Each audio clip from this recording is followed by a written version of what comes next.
Next problem, calculate working capital, current ratio, asset test ratio, debt equity ratio, proprietary ratio and capital gearing ratio.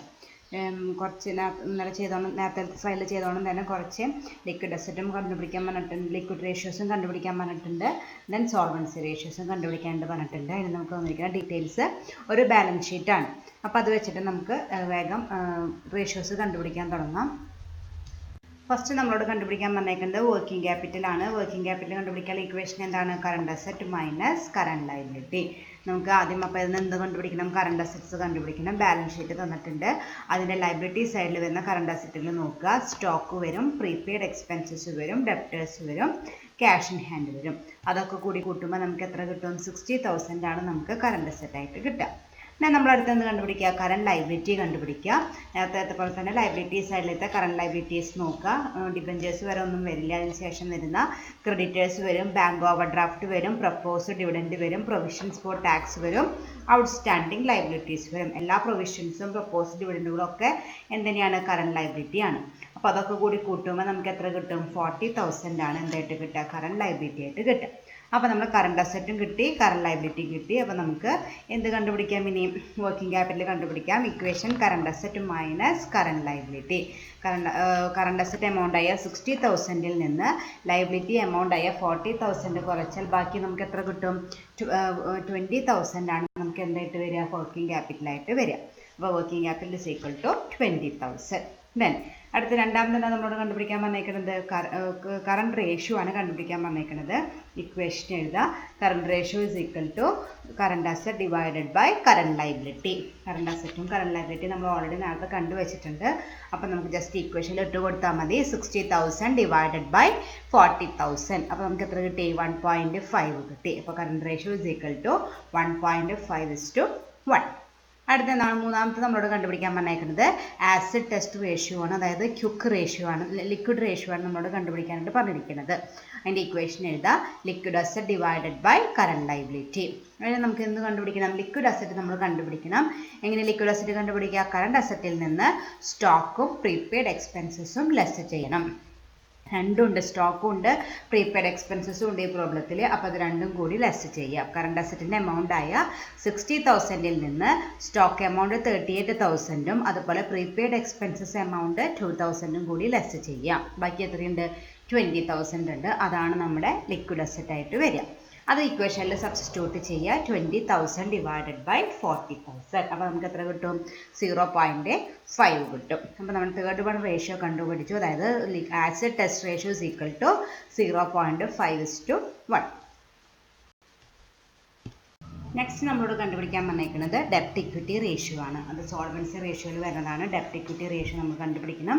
Equation എഴുതുക. Total borrowed fund divided by total owned fund. ആദ്യം നമുക്ക് എന്ത് കണ്ടുപിടിക്കാം? Borrowed fund കണ്ടുപിടിക്കാം. അതിൽ ഏതൊക്കെ വരും? Debentures വരും, അല്ലെങ്കിൽ ഏതെങ്കിലും ലോൺസ് എന്തെങ്കിലും വരും, പ്ലസ് കറണ്ട് ലയബിലിറ്റി വരും. ഇതിലാകെ ഡിബഞ്ചേഴ്സ് മാത്രമുള്ള അപ്പോൾ 50,000 പ്ലസ് ദെൻ കറണ്ട് ലയബിലിറ്റികൾ എല്ലാതും എഴുതാം. നേരത്തെ എഴുതിയ എല്ലാ കറണ്ട് ലയബിലിറ്റികളും എവിടെയും എടുത്ത് എഴുതാം. അങ്ങനെ അതെല്ലാതും കൂടി ആഡ് ചെയ്യുമ്പോൾ നമുക്ക് എത്ര കിട്ടും? 90,000 കിട്ടും. അതാണ് നമ്മുടെ ടോട്ടൽ ബോറോഡ് ഫണ്ട്. നെക്സ്റ്റ് എന്താണ്? ടോട്ടൽ ഓൺഡ് ഫണ്ട് കണ്ടുപിടിക്കണം. ഓൺഡ് ഫണ്ട് ഏതൊക്കെ വരും? ഇക്വിറ്റി വരും, പ്രിഫറൻസ് വരും, റിസർവ്, സർപ്ലസ്, P&L അക്കൗണ്ട് എല്ലാതും വരും. ഇവിടെ ഇക്വിറ്റി ഷെയർ ഉണ്ട്, പ്രിഫറൻസ് ഷെയർ ഉണ്ട്, അതുപോലെ റിസർവ്സ് ആൻഡ് സർപ്ലസ് ഉണ്ട്. വേറെ ഒന്നും തന്നിട്ടില്ല. അപ്പോൾ ആ 3 ഐറ്റംസ് ഉള്ള അത് 3ഉം കൂടി ആഡ് ചെയ്താൽ നമുക്ക് എത്ര കിട്ടി? 1,50,000 കിട്ടി. ഇനി ഇക്വേഷനിൽ കൊടുക്കുക. ഡെപ്റ്റ് equity ratio is equal to borrowed fund amount ആയ 90,000 divided by owned fund amount ആയ 1,50,000. ആൻസർ എത്രയാണ്? 0.6:1 ആണ് നമുക്ക് ഡെപ്റ്റ് ഇക്വിറ്റി റേഷ്യോ ആയിട്ട് കിട്ടുക. അപ്പോൾ നമ്മൾ നാലാമത്തെ റേഷ്യോയും കണ്ടുപിടിച്ച് കഴിഞ്ഞു. Then the fifth one is next നമ്മളോട് എന്താ കണ്ടുപിടിക്കാൻ പറഞ്ഞിരിക്കുന്നത്? പ്രൊപ്രൈറ്ററി റേഷ്യോ ആണ് കണ്ടുപിടിക്കാനായിട്ട് പറഞ്ഞിരിക്കുന്നത്. ഇക്വേഷൻ എഴുതുക. Share holders fund divided by total asset. Share holders fund നമ്മൾ സെപ്പറേറ്റ് കണ്ടുപിടിക്കേണ്ട ആവശ്യമില്ല. നമ്മൾ നേരത്തെ ഓൺഡ് ഫണ്ട് കണ്ടുപിടിച്ചത് തന്നെയാണ് ഷെയർ ഹോൾഡേഴ്സ് ഫണ്ട്. എത്രയാണ്? 1,50,000 ഡിവൈഡഡ് ബൈ ടോട്ടൽ അസറ്റ് എന്ന് പറഞ്ഞാൽ എന്താണ്? ബാലൻസ് ഷീറ്റിലെ asset side total, that is 2,40,000. അപ്പോൾ നമുക്ക് എത്ര കിട്ടി?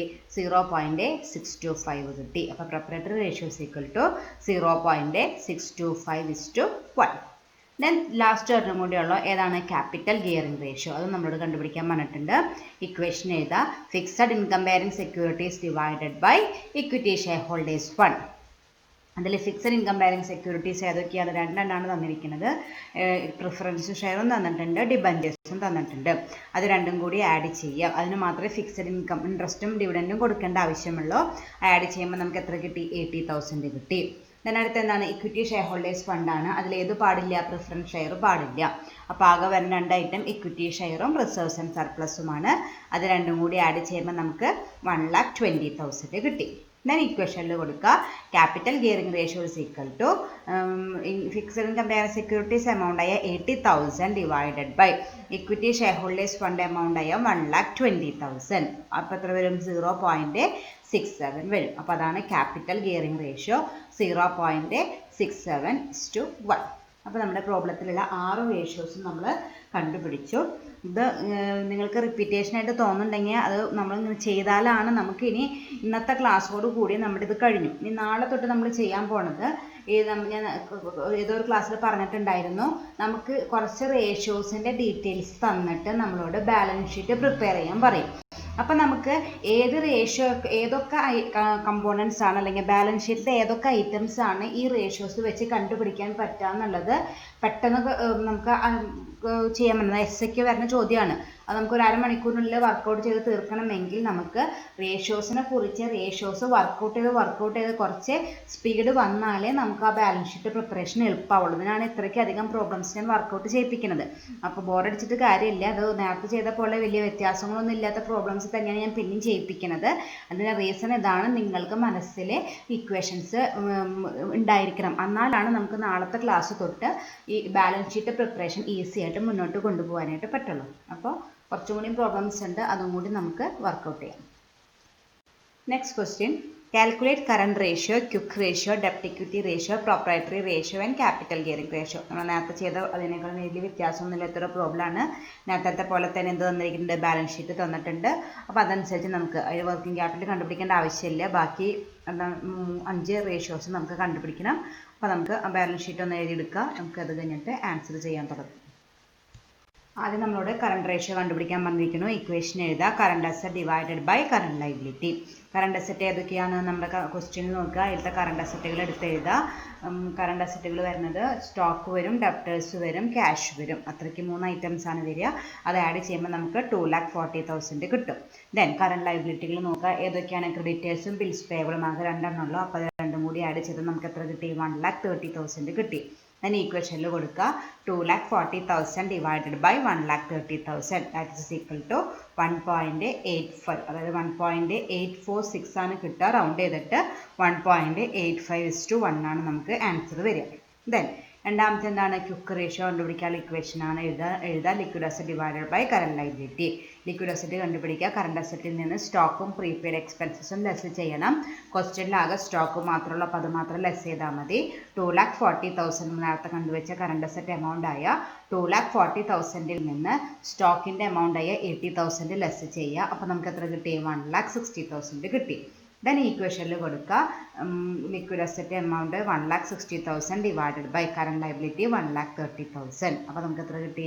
1.23 കിട്ടി. അപ്പോൾ ക്വിക്ക് റേഷ്യോ അല്ലെങ്കിൽ acid test ratio is equal to 1.23:1. അടുത്ത നമ്മൾ ഡെപ്റ്റ് ഇക്വിറ്റി റേഷ്യോനെ കണ്ടുപിടിക്കാൻ വന്നിരിക്കുന്നത് ഏതാ equation? Total borrowed fund divided by total owned fund. അപ്പോൾ ആദ്യം ടോട്ടൽ ബോറോഡ് ഫണ്ട് നോക്കുക. ഡിബഞ്ചേഴ്സ് ഉണ്ട്, ദെൻ കറണ്ട് ലയബിലിറ്റി, 3 ഐറ്റംസ് ആണ് വരിക. അത് 3ഉം കൂടി ആഡ് ചെയ്യുമ്പോൾ നമുക്ക് എത്ര കിട്ടി? 3,30,000 കിട്ടി. അടുത്തെന്ത് കണ്ടുപിടിക്കണം? ടോട്ടൽ ഓൺഡ് ഫണ്ട് കണ്ടുപിടിക്കണം. അതിന് ഏതൊക്കെയാണുള്ളത്? ഇക്വിറ്റി ഷെയർ ഉണ്ട്, പ്രിഫറൻസ് ഷെയർ ഉണ്ട്, ജനറൽ റിസർവ് ഉണ്ട്, P&L അക്കൗണ്ട് ഉണ്ട്. 4 ഐറ്റംസ് ഉണ്ട്. അത് 4ഉം കൂടി ആഡ് ചെയ്യുമ്പോൾ നമുക്ക് എത്ര കിട്ടും? 4,70,000 കിട്ടും. ദെൻ അത് ഈക്വേഷനിൽ കൊടുക്കുക. ഡെപ്റ്റ് equity ratio is equal to borrowed fund amount ആയ 3,30,000 divided by owned fund amount ആയ 4,70,000 ദാറ്റ് ഇസ് ഈക്വൽ ടു 0.70. അപ്പോൾ ഡെപ്റ്റ് equity ratio is equal to 0.70:1.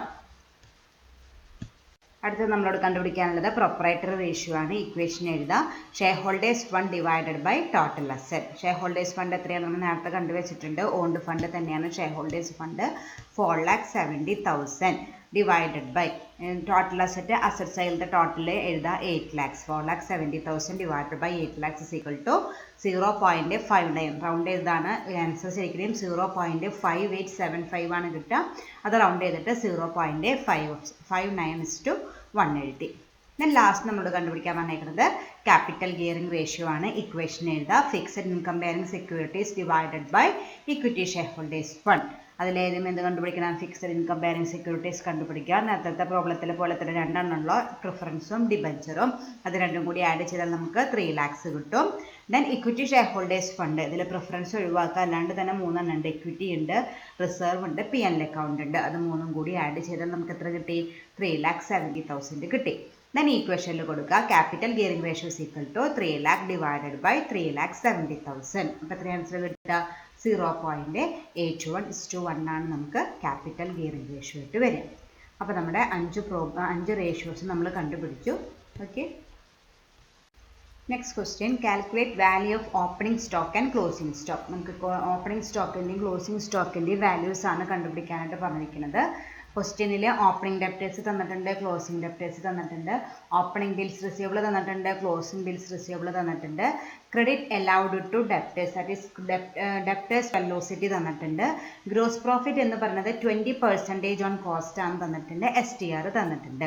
Then opening സ്റ്റോക്കിൻ്റെയും ക്ലോസിംഗ് സ്റ്റോക്കിൻ്റെയും റിലേഷൻഷിപ്പും പറഞ്ഞിട്ടുണ്ട്. അത് വെച്ചിട്ട് നമ്മൾ എന്ത് കണ്ടുപിടിക്കണം? ഓപ്പണിംഗ് സ്റ്റോക്കും ക്ലോസിംഗ് സ്റ്റോക്കും കണ്ടുപിടിക്കണം. അപ്പോൾ ഞാൻ ഇന്നലെ പറഞ്ഞിട്ടുണ്ടായിരുന്നു, നമുക്ക് ഓപ്പണിംഗ് സ്റ്റോക്കും ക്ലോസിംഗ് സ്റ്റോക്കും കണ്ടുപിടിക്കാനായിട്ട് ഏറ്റവും നല്ല മാർഗ്ഗം ഏത് ഇക്വേഷനാണ്? ITRൻ്റെ ഇക്വേഷനാണ്. ITRൻ്റെ ഇക്വേഷൻ എന്താണ്? CGS divided by average stock. അപ്പോൾ നമുക്ക് ആവറേജ് CGS കണ്ടുപിടിക്കണം. CGS ആണ് കണ്ടുപിടിക്കേണ്ടത്. CGS കണ്ടുപിടിക്കാനായിട്ടുള്ള ഒരു ക്ലൂ തന്നിരിക്കുന്നത് എന്താണ്? Gross profit is 20% on cost. അതായത് കോസ്റ്റ് എന്ന് പറയുന്നത് ഗ്രോസ് പ്രോഫിറ്റ് എന്ന് പറയുന്നത് കോസ്റ്റിൻ്റെ 20% ആണ്.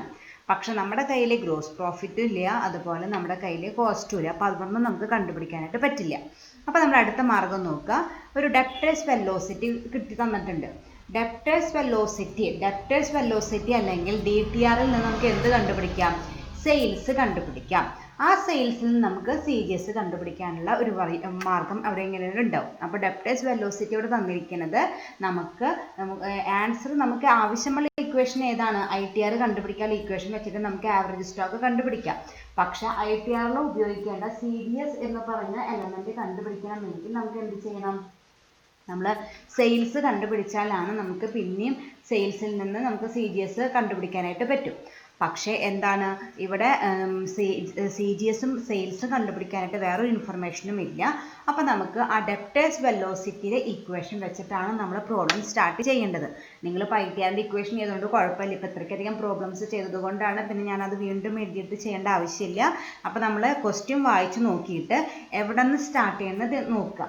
അപ്പോൾ നമുക്ക് ഡെപ്റ്റേഴ്സ് വെലോസിറ്റി വെച്ച് തുടങ്ങാം. ആദ്യം ഡെപ്റ്റേഴ്സ് വെലോസിറ്റിയുടെ ഇക്വേഷൻ എഴുതാം. എങ്ങനെ തന്നിരിക്കുന്നത്? ക്രെഡിറ്റ് അലൗഡ് ടു ഡെപ്റ്റേഴ്സ് എന്ന് പറഞ്ഞിട്ട് 1 month ആയിട്ടാണ് തന്നിരിക്കുന്നത്. അപ്പോൾ ഇക്വേഷനിൽ എന്തെന്ന് എഴുതണം? 12 divided by DTR എന്ന് പറഞ്ഞ ഇക്വേഷനാണ് ഉപയോഗിക്കേണ്ടത്. Debtors velocity is equal to 12 divided by DTR. Debtors velocity എത്ര തന്നിരിക്കുന്നത്? 1 ആണ് തന്നിരിക്കുന്നത്. 1 is equal to 12 divided by DTR. Therefore DTR is equal to 12. അപ്പോൾ നമുക്ക് DTR കിട്ടി. ഇനി എന്ത് ചെയ്യാം? DTRൻ്റെ ഇക്വേഷൻ എഴുതാം. അപ്പോൾ എന്താണ് DTRൻ്റെ equation? Credit sales divided by average debtors. അപ്പോൾ അവിടെ നമുക്ക് എന്ത് കിട്ടാനുള്ള ഓപ്ഷൻ ഉണ്ട്? സെയിൽസ് കിട്ടാനുള്ള മാർഗ്ഗമുണ്ട്. DTR നമുക്കറിയാം, ക്രെഡിറ്റ് സെയിൽ അറിയില്ല. ആവറേജ് ഡെപ്റ്റേഴ്സ് നമുക്ക് കണ്ടുപിടിക്കാം. അതിനുള്ള ഡീറ്റെയിൽസ് നമുക്ക് തന്നിട്ടുണ്ട്. ഓപ്പണിംഗ് ഡെപ്റ്റേഴ്സും ക്ലോസിംഗ് ഡെപ്റ്റേഴ്സും അതുപോലെ ഓപ്പണിംഗ് ബിൽസ് റിസീവബിളും ക്ലോസിംഗ് ബിൽസ് റിസീവബിളും ക്വസ്റ്റ്യനിൽ തന്നിട്ടുണ്ട്. അപ്പോൾ അത് വെച്ച് നമുക്ക് എന്ത് കണ്ടുപിടിക്കാം? ആവറേജ് ഡെപ്റ്റേഴ്സ് കണ്ടുപിടിക്കാം. അപ്പോൾ അത് രണ്ടും അറിയുന്നത് കൊണ്ട് നമുക്ക് അതിൽ നിന്ന് എന്ത് കിട്ടും? ക്രെഡിറ്റ് സെയിൽ കിട്ടും. അപ്പോൾ ആദ്യം നമുക്ക് ആവറേജ് ഡെപ്റ്റേഴ്സ് കണ്ടുപിടിക്കാം. എല്ലാതും കൂടി ആഡ് ചെയ്യുക, ബൈ 2 ചെയ്യുക. ഓപ്പണിംഗും ക്ലോസിംഗും വന്നതുകൊണ്ട് ബൈ 2 ചെയ്യേണ്ട ആവശ്യമുണ്ട്. അപ്പോൾ 60,000 opening debtors, opening bills receivable 10,000, closing debtors 90,000, then closing bills receivable 20,000 divided by 2 ചെയ്യുമ്പോൾ നമുക്ക് എത്ര കിട്ടി? 90,000 കിട്ടി. DTRൻ്റെ ഇക്വേഷനിൽ എഴുതാം. DTR എന്ന് പറയുന്നത് 12 is equal to credit sale നമുക്ക് അറിയില്ല, അപ്പോൾ അത് അങ്ങനെ തന്നെ എഴുതാം. ഡിവൈഡഡ് ബൈ ആവറേജ് ഡെപ്റ്റേഴ്സ് ഇപ്പോൾ കണ്ടുപിടിച്ചു 90,000. therefore credit sale is equal to അതിനിങ്ങോട്ട് കൊണ്ടുവരിക. അപ്പോൾ ഇൻറ്റു ചെയ്യുക. 90,000 into 12 that is equal to 10,80,000 കിട്ടി. ദെൻ ക്വസ്റ്റ്യനിലെ ക്രെഡിറ്റ് സെയിൽ ക്യാഷ് സെയിലിനെ കുറിച്ച് പ്രത്യേകിച്ച് ഇൻഫർമേഷൻ ഒന്നും തരാത്തത് കൊണ്ട് നമ്മൾ എന്ത് ചെയ്യും, ഈ ക്രെഡിറ്റ് സെയിൽ തന്നെ നമ്മൾ ടോട്ടൽ സെയിൽസ് ആയിട്ട് എടുക്കും. നമ്മൾ പലപ്പോഴും അങ്ങനെ ചെയ്യാറുണ്ട്. അപ്പോൾ ക്രെഡിറ്റ് സെയിൽ 10,80,000 എന്ന് പറഞ്ഞാൽ അപ്പോൾ നമുക്ക് ടോട്ടൽ സെയിൽസ് എത്ര തന്നെയാണ്, 10,80,000 ആണ്. ഓക്കെ, നമ്മുടെ കയ്യിൽ ഇപ്പോൾ എന്തുണ്ട്, ടോട്ടൽ സെയിൽസ് ഉണ്ട്. പക്ഷേ ITRന്റെ ഇക്വേഷനിൽ സെയിൽസ് അല്ല ആവശ്യം, CGS ആണ് ആവശ്യമുള്ളത്. അപ്പോൾ ക്വസ്റ്റ്യനിൽ നോക്കുക, ആ ഗ്രോസ് പ്രോഫിറ്റിനെ കുറിച്ച് എന്താ പറഞ്ഞിരിക്കുന്നത്. ഗ്രോസ് പ്രോഫിറ്റ് എന്ന് പറയുന്നത് സെയിൽസ് കോസ്റ്റിൻ്റെ 20% ആണ്. അപ്പോൾ നമുക്ക് CGS കണ്ടുപിടിക്കാനായിട്ട് തുടങ്ങാം. കാൽക്കുലേഷൻ ഓഫ് CGS എന്ന് എഴുതാം. Gross profit is equal to 20% of cost. അതായത് കോസ്റ്റ് 100 ആണെങ്കിൽ ഗ്രോസ് പ്രോഫിറ്റ് എത്രയായിരിക്കും, 20 ആയിരിക്കും. 100ന്റെ 20% എത്രയാണ്, 20. അപ്പോൾ നമുക്ക് അങ്ങനെ ഒരു അസംഷൻ നടത്താം. If cost is 100, profit will B, gross profit will be 20. Cost 100 ആണെങ്കിൽ ഗ്രോസ് പ്രോഫിറ്റ് എത്രയായിരിക്കും, 100ന്റെ 20%, അതായത് 20. ദെർഫോർ സെല്ലിംഗ് പ്രൈസ് എത്രയായിരിക്കും, 100 രൂപ കോസ്റ്റും 20 രൂപ ലാഭം. അപ്പോൾ മൊത്തം ഞാൻ എത്ര രൂപയ്ക്കായിരിക്കും ആ പ്രൊഡക്റ്റ് വിൽക്കുക, 120 റുപ്പീസിനായിരിക്കും വിൽക്കുക. അപ്പോൾ സെയിൽസ് എത്രയായിരിക്കും, 120 ആയിരിക്കും. ഒന്നുകൂടി ഞാൻ പറഞ്ഞു തരാം. ക്വസ്റ്റ്യനിൽ പറഞ്ഞിട്ടുണ്ട് ഗ്രോസ് പ്രോഫിറ്റ് എന്ന് പറയുന്നത് കോസ്റ്റിൻ്റെ 20% ആണ്. നമുക്ക് വന്ന മൊത്തം ചെലവിൻ്റെ 20% കൂടി പ്രോഫിറ്റ് ആഡ് ചെയ്തിട്ടാണ് ഞാൻ വിൽക്കുക. ഓക്കെ, അപ്പോൾ കോസ്റ്റ് 100 രൂപയാണെങ്കിൽ എൻ്റെ പ്രോഫിറ്റ് എത്രയായിരിക്കും, 20 റുപ്പീസ് ആയിരിക്കും. 100ന്റെ 20% ആയ 20 റുപ്പീസ് ആയിരിക്കും. അപ്പം 100 രൂപ ചിലവാക്കിയ ഞാനൊരു ഉണ്ടാക്കിയ പ്രൊഡക്റ്റ് എത്ര രൂപയ്ക്കായിരിക്കും ഞാൻ വിൽക്കുക, 100 കൂടി 20 രൂപയും ആഡ് ചെയ്ത് 120 രൂപയ്ക്കായിരിക്കും അത് വിൽക്കുക. അപ്പോൾ അതിൻ്റെ സെല്ലിംഗ് പ്രൈസ് എത്രയായിരിക്കും, 120 ആയിരിക്കും. അതാണ് ഞാൻ അവിടെ എഴുതിയിരിക്കുന്നത്. If cost is 100, profit will be 20 and selling price will be 120. അപ്പോൾ സെല്ലിംഗ് പ്രൈസ് 120 ആണ്. നമ്മുടെ കയ്യിൽ എന്തുണ്ട്, സെയിൽസ് ഉണ്ട്. എത്രയാണ്, 10,80,000. അതിനെ നമുക്ക് എന്താ ആവശ്യം, കോസ്റ്റിലേക്ക് മാറ്റിയാൽ മതി. കോസ്റ്റ് എത്രയാണോ, 100ലേക്ക് മാറ്റിയാൽ മതി. ഈ 1,10,000 എന്ന് പറയുന്നത് 120 ആണ്. അതിനെ 100ലേക്ക് മാറ്റുക. അപ്പോൾ 10,80,000 ഡിവൈഡഡ് ബൈ 120, അതായത് അത് സെയിൽസ് ആണ്. ഇൻറ്റു നമുക്ക് ആവശ്യമുള്ളത് എന്താണ്, 100 ആണ്. 100ന്റെ എത്രയാ, 100 നമ്മൾ എടുത്തിരിക്കുന്നത്. അപ്പോൾ into 100, that's is equal to 9 lakh. ഇതുപോലത്തെ പ്രോബ്ലം നമ്മൾ മുമ്പ് ചെയ്തിട്ടുണ്ട്. ഒന്നും കൂടി ഞാൻ പറഞ്ഞു തരാം. നമുക്ക് സെയിൽസ് എമൗണ്ട് 10,80,000 കിട്ടി, 80,000 കിട്ടി. ദെൻ കോസ്റ്റ് സെയിൽസിൻ്റെ പ്രൊപ്പോർഷൻ 120 എന്നും കിട്ടി. ദെൻ നമുക്ക് ആവശ്യമുള്ളത് കോസ്റ്റ് ആണ്. അതിൻ്റെ പ്രൊപ്പോർഷൻ നമ്മൾ എടുത്തേക്കുന്നത് 100 ആണ്. അപ്പോൾ 10,80,000 ഡിവൈഡഡ് ബൈ 10,80,000 എന്താണ്, സെയിൽസ് ആണ്. ഡിവൈഡഡ് ബൈ സെയിൽസിൻ്റെ പ്രൊപ്പോർഷൻ എത്രയാണ്, 120 ഇൻറ്റു നമുക്ക് എത്രയാണ് ആവശ്യം, കോസ്റ്റ് ആണ്. അതിൻ്റെ പ്രൊപ്പോർഷൻ 100. അപ്പോൾ 10,80,000 ഡിവൈഡഡ് ബൈ 120 ഇൻറ്റു 100 നമുക്ക് എത്ര കിട്ടി, 9 lakh കിട്ടി. ഇനി എളുപ്പമാണ്. ഇതുവരെയാണ് ഈ പ്രോബ്ലത്തിൽ ഒരു ബുദ്ധിമുട്ടുള്ളൂ. ഇനി നമ്മുടെ കയ്യിൽ എന്തുണ്ട്, CGS ഉണ്ട്. ഇനി നമ്മൾ കഴിഞ്ഞ ദിവസങ്ങൾ വർക്കൗട്ട് ചെയ്ത പോലെ നമുക്ക് ITRന്റെ ഇക്വേഷനിൽ ഇട്ട് കൊടുത്താൽ നമുക്ക് ഓപ്പണിംഗ് സ്റ്റോക്കും ക്ലോസിംഗ് സ്റ്റോക്കും കിട്ടിക്കോളും. ഓക്കെ, അപ്പോൾ ഇതുവരെയാണ് കുറച്ച് ബുദ്ധിമുട്ടുള്ളത്. ക്വസ്റ്റ്യനിൽ നമുക്ക് ആവശ്യമുള്ളത് ITRന്റെ ഇക്വേഷൻ യൂസ് ചെയ്താൽ മതിയായിരുന്നു. അതിൽ CGS തന്നിട്ടില്ല.